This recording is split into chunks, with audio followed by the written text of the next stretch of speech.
Welcome back. Tim Thiesen Live. This segment of the program is brought to you by the National Federation of Independent Business, the voice of small business. My next guest is Vincent Montgomery. He's with Fresno County Department of Social Services.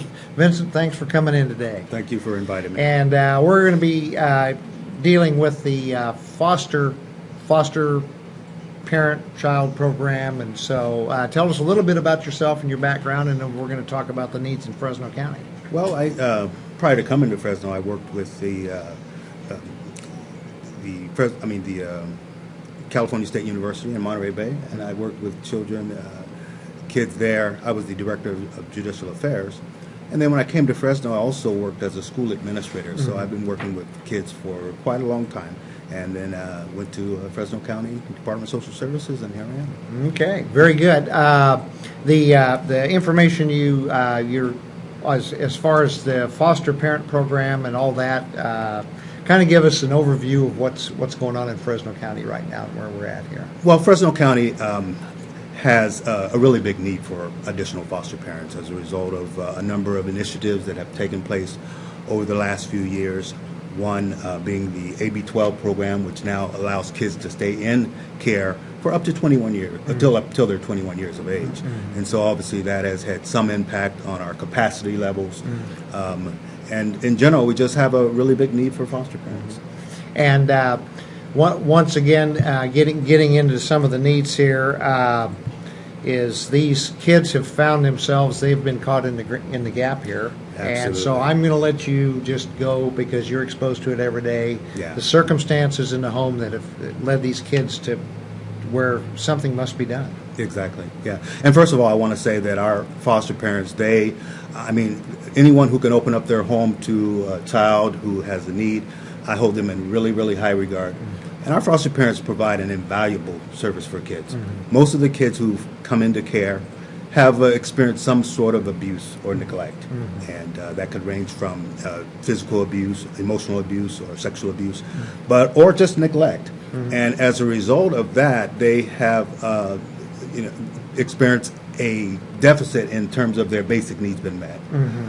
I always like to, and there's been a lot of research on how those things impact children. Mm-hmm. And one of the things that I like to talk about is Maslow's hierarchy of needs, because Maslow talked about, and he's one of the oldest probably models of motivation, it's also called the hierarchy of needs, Maslow's hierarchy of needs. Mm-hmm. And what that basically says is that when kids, or anyone in general, have not had their basic needs met, then it's going to be very difficult for them to basically operate at a higher level of functioning and cognitive functioning. And so how that plays out is when kids are in school and they haven't had their basic needs met, it's going to be difficult for them mm-hmm. to perform at the level they need to. It's hard for a kid to listen or to focus in class if they haven't had anything to eat. Yes. So that's how that plays out. Oh yeah, and tough circumstances at home. My wife is a school administrator down in the South Valley, and so as a principal she saw it, as a learning director she saw it, and now she's in district administration and on curriculum and programs, and but it's really tough. Yeah. And kids that when things aren't right at home, if there's abuse, disorder, parents using drugs, that's becoming very common. That's true. And all the dysfunction that goes with that, and alcohol and other substances, and engaging in a lot of activities that are, in addition to being unlawful, they're just unhealthy. That certainly is true. And these kids, you can usually pick them out sometimes. I bet you can. Is because those are the ones that, at the end of the day, don't want to go home. Right? That's correct. And the rest of us that we're fortunate to grow up in good homes, I couldn't wait for that school bell to ring, and exactly. I'm out of here, right? That's right. And it's unfortunate that these kids will tend to fall behind, further and further behind. Mm-hmm. But the good news, though, Tim, is that research has also shown us that their deficits that have been caused by trauma can be reversed mm-hmm. if they're in a loving, caring home, and that's where our foster parents come in. And I think a lot of it that goes in hand too is it's a loving environment with structure exactly. and discipline. And right? discipline, And that's all the things that go with it. I know a lot of folks have commented to me before. It was, well, we'd like to get involved, but what happens if this kid just gets out of hand and goes wild? So I'll let you handle what you do with that. The thing about it is foster parents, it's not an easy job. It's one that is very rewarding, but it's also one that's challenging. And what happens is foster parents are exposed to trauma just like the kids have been. I mean, even though it's not their trauma, they're exposed to trauma, and when they have that on a long-term basis, they suffer what is known as compassion fatigue. And fortunately, we're starting to put a lot of different supports in place to help even foster parents address that, because long-term, they become traumatized just like the children do. And again, I really honor those that do it. And many of the foster parents who have been foster parents in the past but are no longer foster parents now, they've suffered some form of emotional abuse. Sure. And because of that, we want to invite them back as well, because now we have some programs in place to help address that, such as what I mentioned, additional training on trauma-informed practice, and also a respite program, which we're putting together to help them just get a break. Okay. So like when the kids come into the system, they're going to be coming through CPS, right? That's correct. Usually from a law enforcement agency or something has happened somewhere, right? Yeah. In most cases, it comes through, there's a protective hold that is placed by either the Sheriff's Department or the Fresno Police Department. In some cases, though, there's the surrendered baby program where the foster parent, or the biological parent rather, can just take the baby and drop them off at either a fire station or hospital, not the department, but there are certain places they can go just drop that baby off. Safe havens. Safe, right. Okay.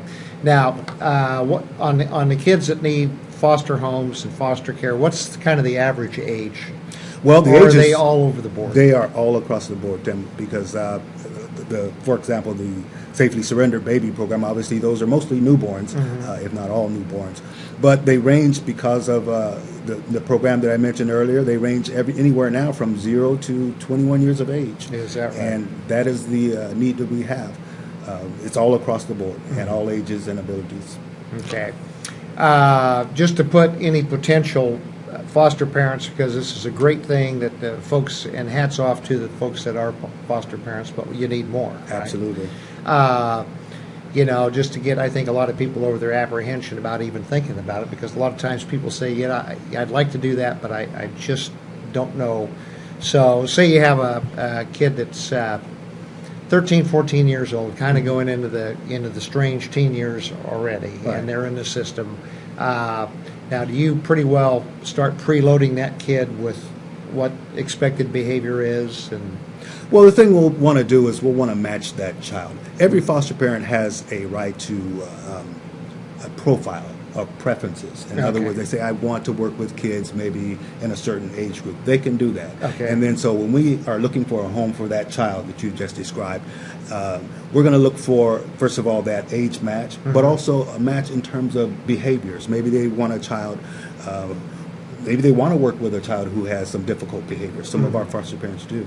In fact, there's a really big need for foster parents to work with special needs children. Okay.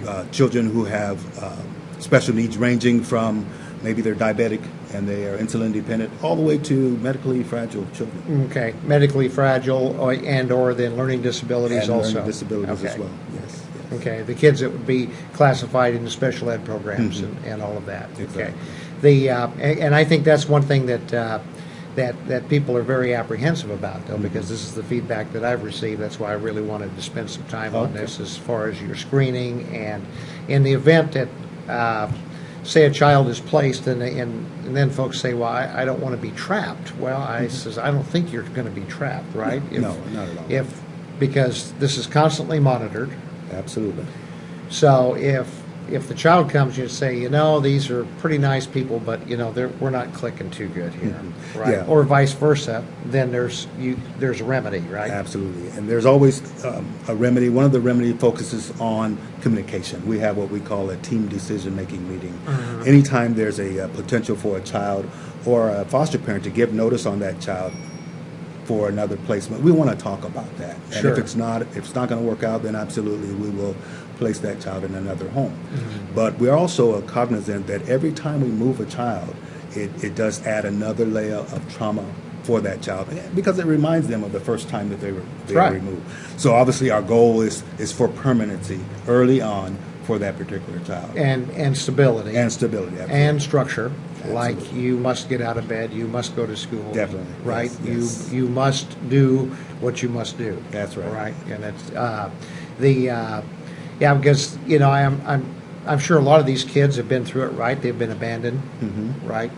I mean, some of them have been abandoned. Or mistreated, and you have to bridge, and you can't blame the child, because they just trust no one, right? Yeah, that's true. Right. And our focus is always on what are the needs of the child.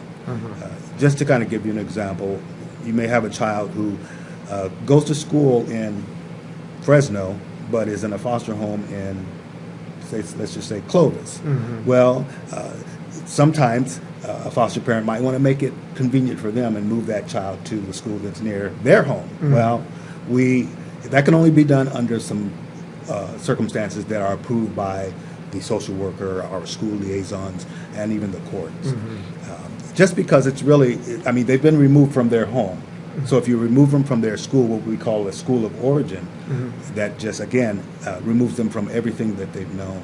Right. And so we really want to look at what are the needs of the child, even more so than what the needs are of the foster parent. And really stay focused on the positives. Absolutely. Right? And Yes. and without making a lot of changes. I'm sure you do. Do you have any success stories you can relate? Any individuals that have been through the system and through the foster system and now are doing well as adults? Well, I mean, yeah, we actually have quite a few success stories.